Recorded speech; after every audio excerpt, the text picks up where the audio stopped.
Pupunta kami sa Imus Plaza. Lalakasan tayo. Guys, tawid niyo ako guys ha. Baka mabangga tayo dyan. Kasi ba tayo sa tricycle?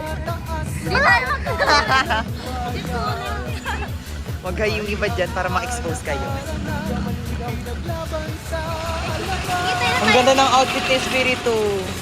Ayan na si Kuya. Kuya Amos. Ano yung mga Imus? Imus yan? Nagkaroon kayo sa lahat?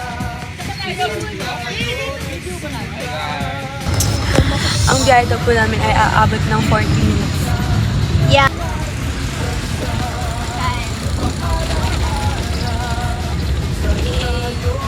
Basta yun yung dalawa sa harapan. Iwagayway, habang tayo'y nabubuhay. Mga Imusenyo, mabuhay tayo, Pilipino.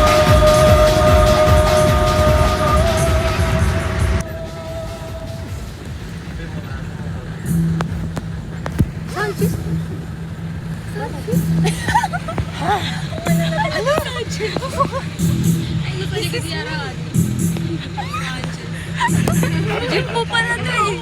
Diyan pala ko guys. Hala. Baka mag-anak ko si Kuya. So guys, magpapaturok po kami ng antay-rabi. Sobrang init. Sige guys. Hi guys.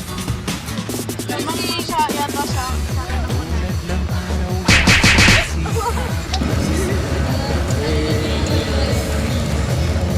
Yakaway-kaway ka naman yan. Yakaway ka muna. Sino kakaway? Ikaw yan. Ayan. Bayan, buhay ang alaala ng ipinaglaban sa alaban. Ang bandila ng ating bansa, paalaala kung saan tayo nagsimula. Mahal nga doon. Sandaan no, sandaan tayo. Nagalit ako ng pusang gala na to.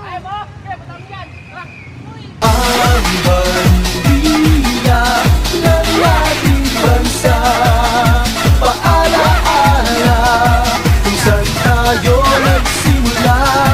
Iwagayway, iwagayway, habang tayo'y nabubuhay. Mga Imusenyo, mabuhay tayo, Pilipino.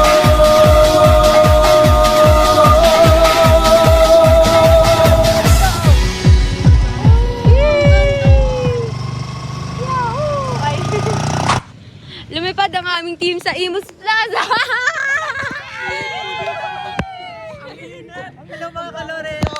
Ang init mga kalori. Ang Imus City Plaza ay makikita sa tapat ng Imus City Cathedral at Imus City Hall na matatagpuan naman sa Imus City, Cavite. Ang Imus City Plaza rin ang masasalubong mo kapag pumunta ka sa Cathedral kung sa Pinoso Street ang iyong dadaanan. Ito rin ang isa sa mga makasaysayang lugar na matatagpuan sa syudad na ito. Kamusta po? Nagtatagalog na ako. Ayan, si General Licerio Topacio. Yeah. Si General Licerio Topacio ay isang Pilipinong general at bayani na naglaro ng mahalagang papel sa himagsikang Pilipino laban sa mga mananakop na Espanyol. Isinilang si General Licerio Topacio sa Imus, Cavite noong 1839. Nag-aral sa paaralang Katoliko at noong sumakop ang mga Espanyol sa Pilipinas, sumali si General Licerio Topacio sa Katipunan, isang lihim na samahan na itinatag ni Andres Bonifacio. Naging pinuno ng Imus Regiment sa ilang mga labanan kontra sa mga Persang Espanyol. Nakipaglaban sa labanan sa Imus September 1, 1896 at labanan sa Talisay Oktubre 1896. Naging general sa hukbong panghimagsikan ng Pilipinas sa ilalim ni Emilio Aguinaldo. Bomba na! Namatay si General Licerio Topacio noong 1929. Ang buhay at mga nagawa ni General Licerio Topacio ay nagpapakita ng kanyang kabayanihan at pagmamahal sa bansa.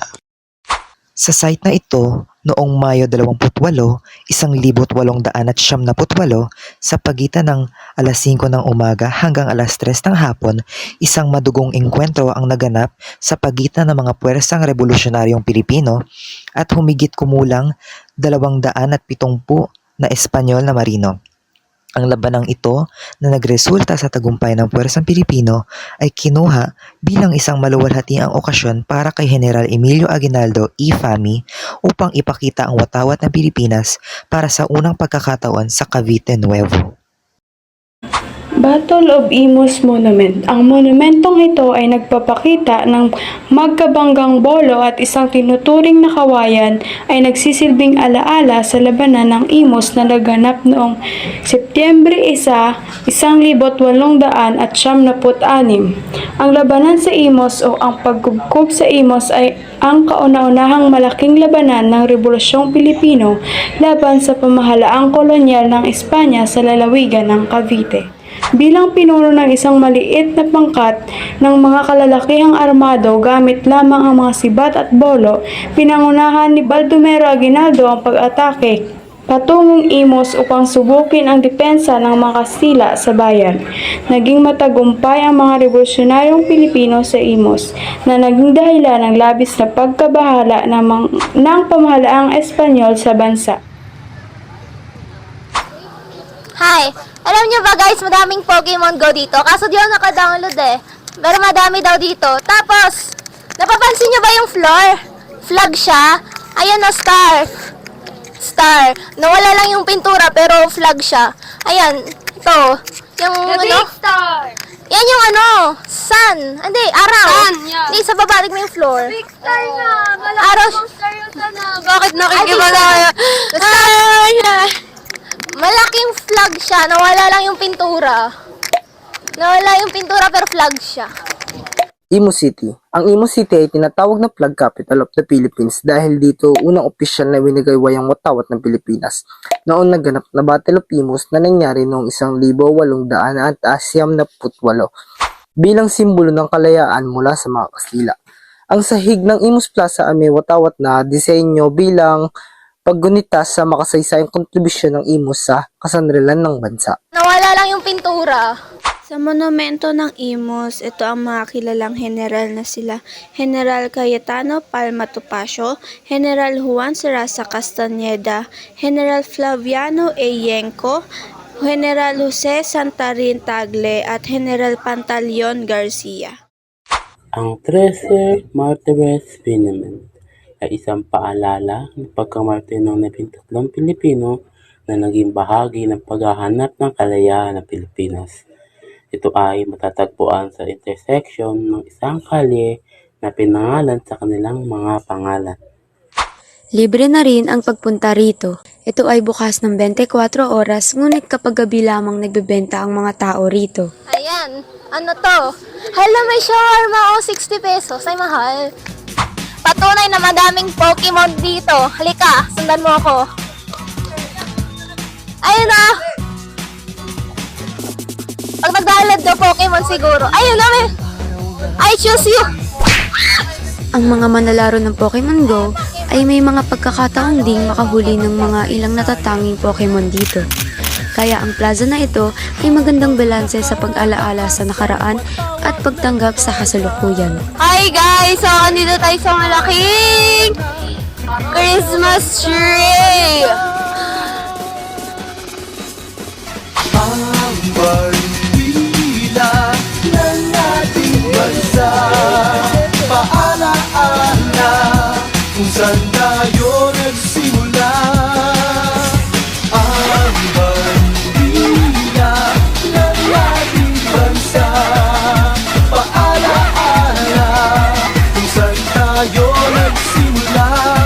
Iwagayway, iwagayway habang tayo'y nabubuhay. Mga Imusenyo, mabuhay tayo, Pilipino.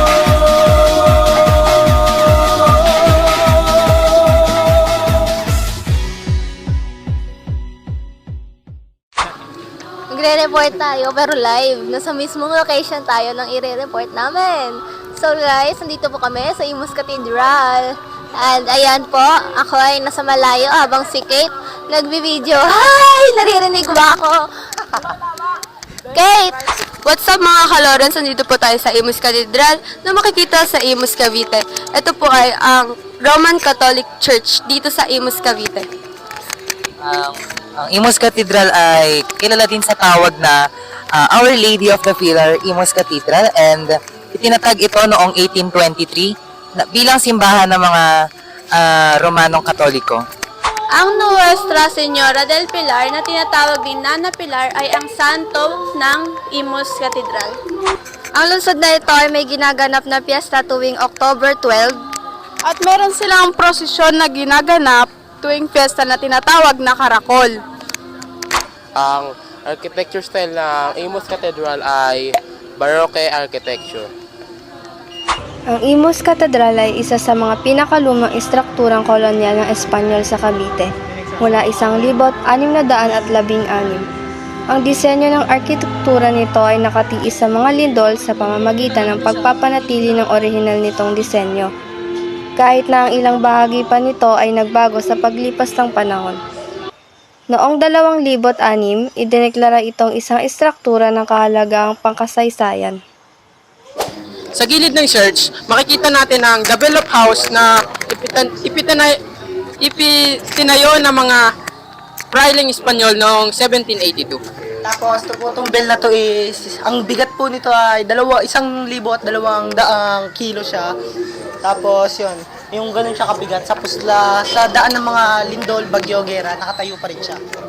So yun guys, nandito po tayo sa The Bell House.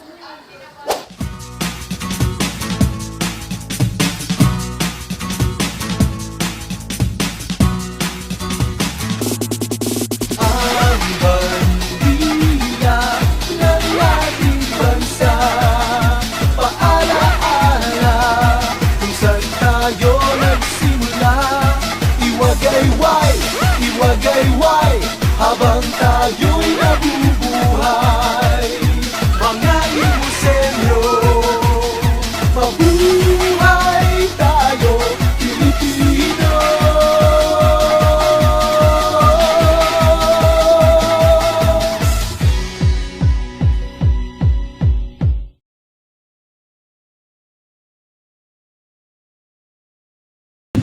One, two, three, go!